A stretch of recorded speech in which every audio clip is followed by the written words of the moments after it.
Starting in a second, this is what we're going to draw. A simple circle, a square with a cross section to see precision.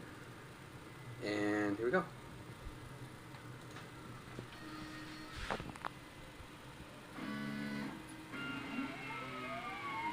Nice smooth axial movements.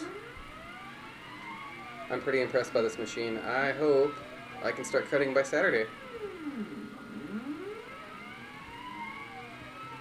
Sounds pretty good. Feed rates are a little low, but I can fix that.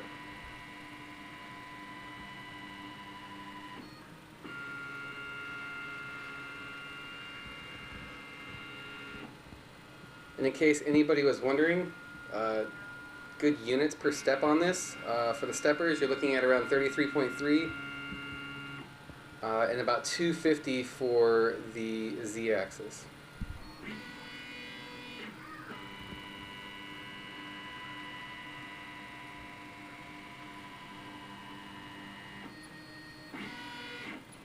Looks good.